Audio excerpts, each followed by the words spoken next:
За улсын хурлын гишүүн Бачугрын өргөн барьсан зээлийн мэдээллийн тухай хуулийг бол дэмжиж байгаа. Хоёр шалтгаан байгаа. Нэгдүгээрт бол одоо энэ 200 гаруй мянган хүн одоо тэр хар жагсаалт гэдэгт орцсон гар утасны төлбөр төлсөн төлөөгүй янз янзын шалтгаанаар орцсон энэ хүмүүсийн одоо санхүүгийн энэ одоо хар жагсаалт нь байхгүй болоод санхүүгийн одоо оноо гэдэг энэ олон улсын хэв маяг руугаа орох энийг дэмжиж байгаа. Хоёрдугаарт энэ хууль батлагдсны дараагийн нэг том ач холбогдол бол зээлийн хүү буурнаа. Зээлийн хүүнд байгаа тэр эрсдлийн одоо хүчин зүйлүүд бас багаснаа гэдэг ийм зүйл байгаа. Тэгэхээр би нэг гурван асуулт байгаа үндсэндээ. За хар жагсаалт буюу энэ асуудал ингээ хууль батлагдсанаар шийдэгдээ явчихна. За зээлийн хүү буурна гэдэг энэ асар өндөр ач холбогдолтой энэ зүйлийг ер нь Монгол банкч тэр за хууль санаачлагчдын хувьд яаж хүлээж авч байгаа вэ? Ийм болцоог одоо ер нь аль болох хурдан бий болгох ямархуу алхмууд хийхээр төлөвлөж байгаа вэ? Нэгдүгээр. Хоёрдугаарт энэ Монгол улсын хэмжээнд энэ тэтгэвэр мөн одоо тэтгэмж авж байгаа энэ 5-600 мянган хүний асуудлууд байна. Энэ хүмүүс өөрсдөө оногдсон тэтгэврээрээ бас эдийн засгийн нэг эргэлтэнд оруулаад зээл хувь аваад өөрийнхөө орлогыг бас нэмэгдүүлээд явдаг олон хүмүүс одоо энэ зээлийн тэтгэврийн зээлийн энэ асуудал дээр нэлээд эмзэг хандж байна.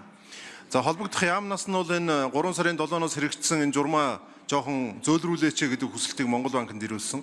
За Монгол банкны дэд ерөнхийлөгч, инх тавийн ерөнхийлөгч бол харин маш ажил шуурхай хандаж байгаа. Би бас баяртай байгаа. Энэ зээлийн тэтгэврийн зээлийн одоо нөхцөлийг 6 сарын 24-нд 7-оос хэрэлцэнэ гэсэн ийм зүйлийг оруулж ирж байлээ. Миний хувьд бол хугацааг нэг жоохон найшлуулаад тэгээ хуучнаар нь болгоод энэ тэтгэвэр тэтгэмжээ нэг өөрсдөө эргэлтэнд оруулаад 5-3 төгрөгөө өсгөөд ингээд явах болцоог энэ аль болох хурдан бүрдүүлж өгөөч гэж ингэж хүсэж байгаа юм. Тэтгэврт гарсан хүний сэтгэл зүй гэдэг бол бас арай өөр байдаг л. Тэтгэврээ аваад зүгээр суухаасаа илүүтэйгээр тэр өөрт байгаа санхүүгийн их усүрээ эргэлтэнд оруулаад орлого олоод ингээ явах нь бол өөрт нь ч хэрэгтэй, сэтгэл санаа одоо бүхэл зүйлд нь хэрэгтэй байдаг л да. Одоо яг тэтгэвэр аваад сууж байгаа хүний хувьд бол сэтгэл зүйн хувьд ч гэсэн шал өөр байт юм байна. Тийм учраас энэ дээр Монгол банк заавал одоо тэр 6 сарын 20-нд гэхгүйгээр энэ асуудлыг шийдэж өгөөч. Энэ цэрэг цагдаагийнхан бол одоо бас маш залуугаараа тэтгэврт гардаг шүү дээ. 40 жоохон гараад тэтгэврт гарсан ийм хүмүүс зүгээр тэтгэвэр хараа суухгүйгээр өөр одоо эргэлтэнд оруулъя гэдэг. Энэ нь ч бас бидэнд ч гэсэн энэ улс оронд ч гэсэн хэрэгтэй байх гэж ингэж бодож байгаа. Гурав дахь асуулт бол улсын хурлын дарга энэ зээлийн хүү бууруулах тал дээр нэлээд онцгой ач холбогдол өгж байгаа. Улсын хурлаас манай зүүн бүсээс сонгогдсон их хурлын гишүүн Соронзон Молдоор ахлуулсан зээлийн хүү бууруулах ажлын хэсэг бүр байгуулагдаад ажиллаж байгаа. Тэгэхээр энэ дээр энэ зээлийн хүү бууруулах энэ асуудлыг эхлүүлэхдээ энэ хуультайгаа уялдуулаад энэ хамгийн эрсдэл багтай гэдэг энэ тэтгэврийн зээлийн хүүг бууруулахаас ажлаа эхлүүлэх бүрэн дүүрэн бололцоо бас байгаа гэдгийг энэ их хурлд байгаа энэ эдийн засаг энэ банкны салбарынхан бол хэлээд байгаа шүү дээ. Тэгэхээр энэ дээр ер нь Монгол банк ямархуу бодлого баримтлах юм байгаа. Энэ дээр хууль санаачлагчийн хувьд ч гэсэн бас ямар одоо бодолтой байгаа юм бэ? Бололцоо байгаа гэдгийг бас бидэнд тайлбарж өгөөч гэж хэлсэн. Ийм үндсэндээ 3 асуулт байна.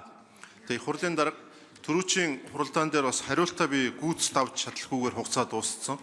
Тэм учраас энэ хариултыг сайн дэлгэрэнгүй хуулж өгөөч гэж бас хүсэх байна. Баярлалаа.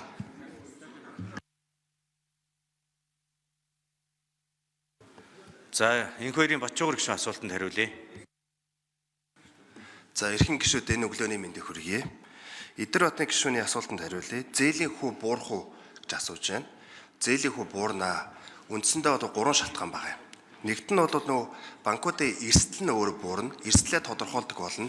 Тэгэхээр сайн зээлдэгч нар болон өндөр оноотой зээлдэгч нараа одоо илүү одоо урамшуулдаг, сайн нөхцлөөр зээл болгодог болно.